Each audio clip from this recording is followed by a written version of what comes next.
Você está no canal do Instituto Vander Andrade, uma entidade que tem por objetivo disseminar democraticamente o conhecimento na área do direito condominial, o conhecimento na área da gestão de condomínios. Nosso objetivo nesse encontro será o de discorrer sobre o advento da denominada Resolução Normativa número 654 do Conselho Federal de Administração, que tem por objetivo reger, disciplinar a atividade de síndico de condomínios edilícios. Na nossa ótica, esta norma de natureza infralegal, ela acaba não tendo validade, não tendo aplicabilidade e repercutindo, inclusive, como uma norma nula de pleno direito. Haja vista que ela violenta gravemente princípios constitucionais, princípios do direito administrativo, e nesse momento é importante situar e contextualizar, dizendo o seguinte: o que é um conselho de classe? Um conselho de classe é uma autarquia profissional, ou seja,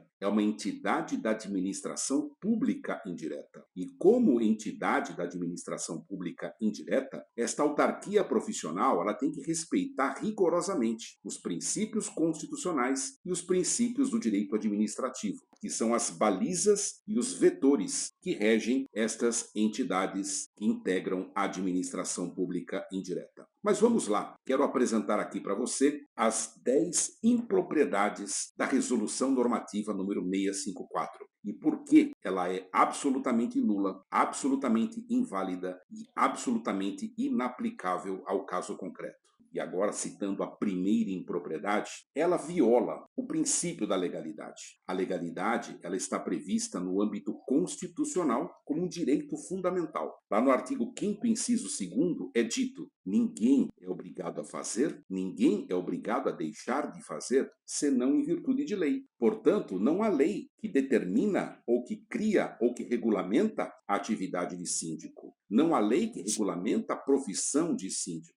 Síndico não é profissão, porque não há lei que o discipline, que estabeleça os seus parâmetros enquanto profissão. Nesse tocante, de plano, a natureza jurídica da resolução normativa, com a sua característica de norma infralegal, não encontra base, não encontra sustentação, não encontra supedâneo que possa sustentá-la e permitir que ela possa disciplinar algo que viola frontalmente o princípio da legalidade. Mas não para aqui. Temos mais uma afronta, e agora a segunda impropriedade, a um direito fundamental. Eu estou me referindo à liberdade de trabalho. A liberdade de trabalho está preceituada na Constituição Federal, lá no artigo 5º, inciso 13. E no artigo 5º, inciso 13, é dito que todo cidadão tem liberdade para exercer qualquer trabalho, qualquer ofício e qualquer profissão. Há uma ressalva nesse dispositivo, referindo-se às profissões regulamentadas. As profissões regulamentadas podem sofrer determinadas restrições. É o caso dos médicos, é o caso dos arquitetos, dos engenheiros, dos advogados, que possuem conselhos de classe, porque têm profissões regulamentadas. No entanto, ao ferir a Constituição Federal, mais uma vez, resta esta norma contaminada, resta essa norma maculada e, portanto, não possui compatibilidade vertical com o texto constitucional. No entanto, vamos citar a terceira impropriedade. Ela também viola o artigo 5º, 22. O artigo 5º, 22 trata do direito de propriedade. E o direito de propriedade é alçado, em nossa Constituição, à garantia ou ao status de direito fundamental. Ao subtrair do titular de domínio, ao retirar do proprietário da unidade privativa e autônoma dentro dos condomínios edilícios o direito desse proprietário escolher quem quer que ele entenda adequado, quem quer que ele entenda mais preparado para fazer a gestão do seu patrimônio, eu estou subtraindo um desdobramento do direito de propriedade. Nesse tocante, certamente, vamos lembrar que da nossa tradição jurídica sempre tivemos os síndicos formados nas mais diversas áreas, cada um deles vindo com a sua bagagem, com a sua vivência, com a sua experiência, com a sua contribuição. São pessoas vocacionadas, são pessoas preparadas, são pessoas capacitadas. E quando não o são, elas são defenestradas, elas são retiradas, elas são extraídas por meio da não reeleição, por meio da destituição de síndicos, Portanto, não há que se falar em não afetar o direito de propriedade, muito pelo contrário, está sendo violentado, está sendo agredido o direito de propriedade. Quando subtraímos do proprietário o direito de escolher quem será o síndico, circunscrevendo a um universo restrito, dentro de um âmbito de reserva de mercado, somente o nicho de profissionais, somente aqueles que possuem cursos de administração. Vamos mais adiante. Temos ainda mais uma violação ao texto constitucional. Trata-se da quarta impropriedade técnica desta norma. Ela viola o artigo 170 da Constituição. O artigo 170 trata da ordem econômica. E lá no caput fala-se na livre iniciativa, que é um princípio regente da ordem econômica. E o artigo 170 dialoga com o artigo 5º 22, porque no artigo 170, inciso 2º, também é mencionado que a propriedade é um princípio da ordem econômica. Ao subtrair, ao impedir que síndicos das mais diversas formações, das mais diversas orientações profissionais, possam se colocar no mercado de condomínios edilícios, eu estou violando o princípio da livre iniciativa. Eu estou restringindo, eu estou impondo uma restrição inadmissível. E nesse tocante, não há como aceitar esta possibilidade. Vejam que citamos 4 impropriedades até agora e as 4 violando o texto constitucional. Mas vamos citar agora a 5ª impropriedade. E eu estou me referindo àquilo que a querida professora Maria Silva Zanella de Pietro, no campo do direito administrativo, sempre nos ensinou. Eu estou me referindo aos requisitos do ato administrativo. Segundo a doutrina, o ato administrativo, para que ele possa existir, para que ele possa se aperfeiçoar, ele precisa ter 5 elementos ou 5 requisitos. Quais são eles? Competência, forma, motivo, objeto e finalidade. Pois bem, a resolução normativa oriunda do CFA ela é um ato administrativo. Existem várias classificações dos atos administrativos e um deles é de ato normativo. Ora, a resolução, com a qualidade de um ato normativo, deve preencher com perfeição os 5 requisitos do ato administrativo. E, no entanto, ela não o faz. Percebam vocês. O primeiro elemento já resta contaminado. Competência. De acordo com o professor Caio Tácito, não é competente quem quer, mas é competente quem a lei diz que é. Olha que interessante. A autarquia federal, o CFA, não é competente para disciplinar uma atividade de síndico. Uma profissão que sequer existe. Dentre as profissões regulamentadas, são quase 70, não deparamos com a profissão de síndico. Lá no rol que nos encontramos na CBO, na Classificação Brasileira das Ocupações, temos mais de 3.000 ocupações e o síndico também lá não se encontra. Isso porque o síndico está no Código Civil Brasileiro. E o Código Civil Brasileiro, artigo 1347, 1348, 1349, versam sobre o síndico. É ali que reside a lei de regência do condomínio e é ali que mora e habita a lei de regência do síndico. É o Código Civil Brasileiro. Em nenhum momento o Código Civil Brasileiro outorga a qualquer conselho de classe o poder, a hegemonia, a exclusividade de querer reger ou disciplinar qualquer tipo de profissão. Nesse tocante, vamos lembrar que não há competência. Mas também a forma está equivocada. A forma de reger uma disciplina, a forma de reger uma profissão, depende de lei, como já dissemos. É a lei que disciplina uma profissão, e não uma norma infra-ilegal, e não uma resolução normativa. O segundo elemento do ato administrativo, forma, também resta contaminado. O motivo, que pode ser até considerado nobre, na verdade também não se sustenta. Isto porque, de acordo com o professor Eli Lopes Meirelles, para que nós possamos ter motivo, nós precisamos ter motivo de fato e motivo de direito. E quando nós temos motivo de fato e motivo de direito,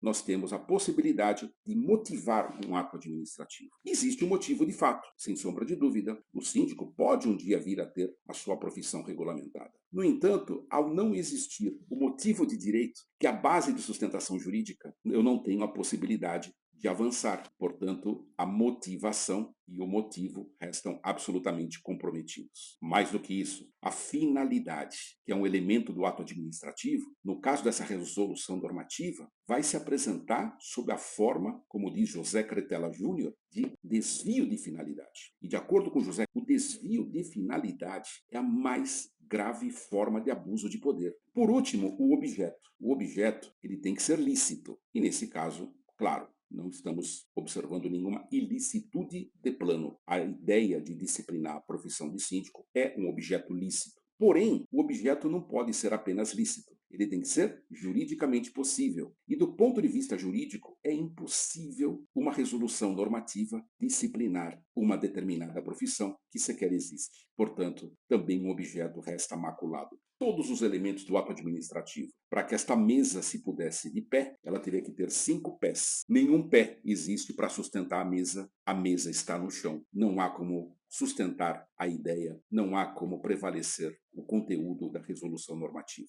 Mas as impropriedades não param aqui. E agora eu vou ao texto da própria resolução mencionar exemplificadamente, não exaustivamente, mas 5 impropriedades. A sexta impropriedade, pessoal, encontra-se em um dos considerandos da própria resolução. E aqui nós temos uma incoerência, um paradoxo e uma inconsistência absoluta. Isto porque, num dos considerandos da própria resolução normativa, é dito e afirmado e escrito expressamente que o papel das entidades fiscalizadoras é o de se colocar diante das profissões regulamentadas. Isso está escrito, isso está expresso na própria resolução. Em poucas palavras, ela já nasce natimorta. Ela já nasce com contradição intrínseca e extrínseca. Nesse sentido, não há como prevalecer. Nesse sentido, não há como avançar. Mas nós vamos mais à frente e vamos ainda nos deparar com outras hipóteses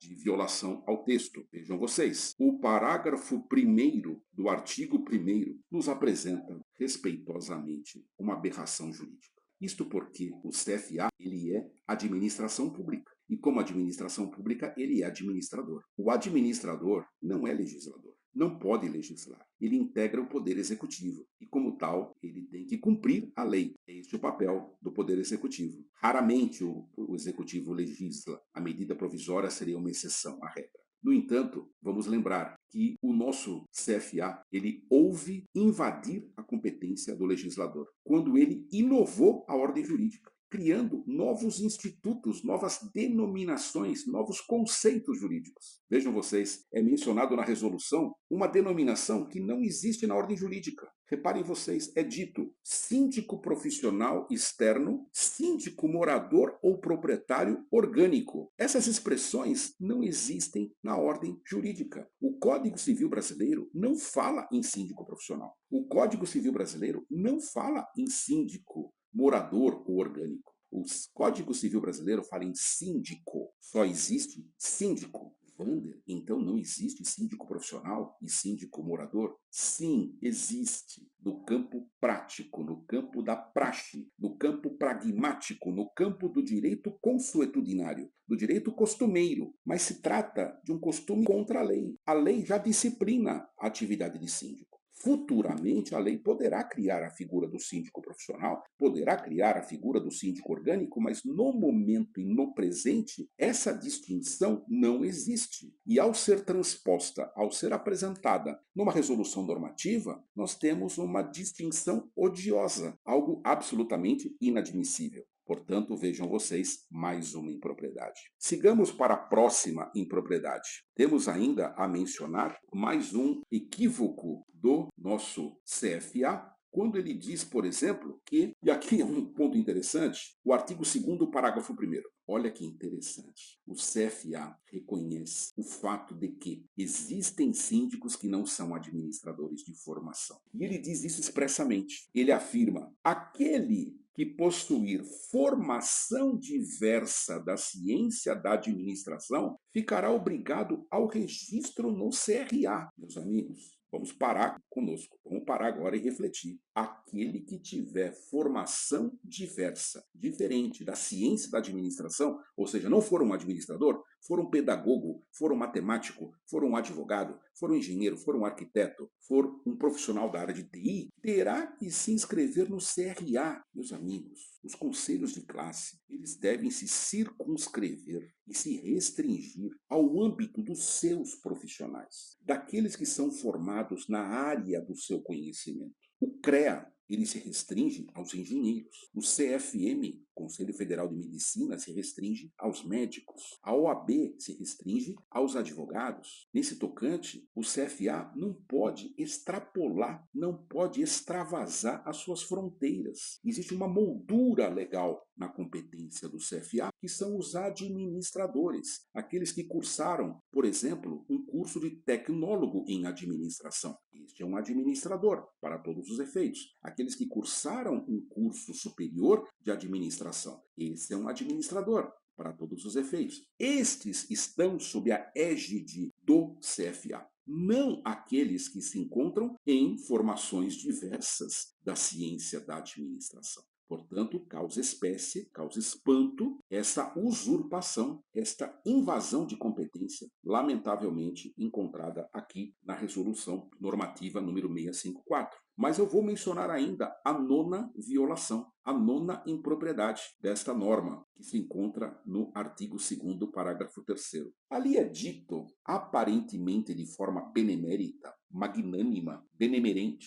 generosa, que aqueles que aderirem ao sistema CFA, aqueles que se inscreverem no CRA, serão contemplados com bônus na medida em que a sua anuidade representará, no máximo, 50% do valor da menor anuidade. Conquanto esse dispositivo se apresente com a aparência de algo lícito, vimos que, de origem, a ilicitude se apresenta, a antijuridicidade impede que nós possamos contemplar a regularidade dessa norma, a ideia de se ter o recolhimento de valores, o recebimento de anuidades, a meu ver, se manifesta sob a forma de um desvio de finalidade. Não é esta a finalidade de uma instituição conselho de classe. Não é esta a finalidade. Está havendo aqui, evidentemente, um desvio de finalidade. Mas eu compreendo, em parte, o porquê. Afinal de contas, pensemos nós. O síndico faz gestão de recursos humanos, o síndico faz gestão de recursos financeiros, o síndico faz gestão de recursos materiais. Logo, ele é um administrador. Esta é a lógica que orienta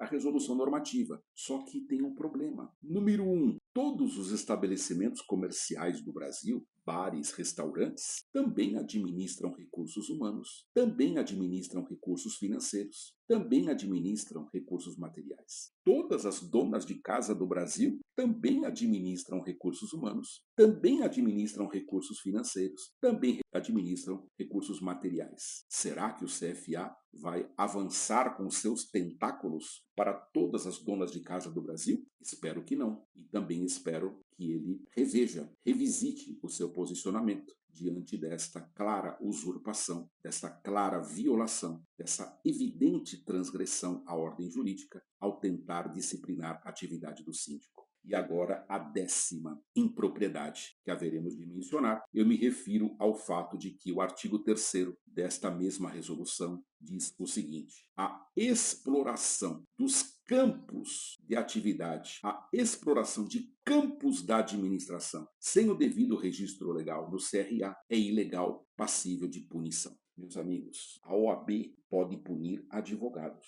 o CREA pode punir engenheiros. Peguemos o exemplo dos advogados. Vamos imaginar que um não advogado está atuando como advogado. Pergunto aos senhores, a OAB pode puni-lo? Claro que não. Ele não está no campo de incidência da Ordem dos Advogados do Brasil. Um não advogado, alguém que se apresente como advogado sem o ser, ele está praticando uma infração penal. Isso é uma contravenção chamada exercício ilegal da profissão. E ele tem que ser punido no âmbito do direito criminal. No entanto, a OAB não pode aplicar uma multa nesse sujeito, porque ele não está no campo de incidência do poder disciplinar da Ordem dos Advogados do Brasil. Um não engenheiro não pode ser punido pelo CREA. Um não arquiteto não pode ser punido pelo CAL. Um não médico não pode ser punido pelo CFM. Um não médico pratica o crime de exercício ilegal da medicina, do artigo 282 do Código Penal Brasileiro. Nesse tocante,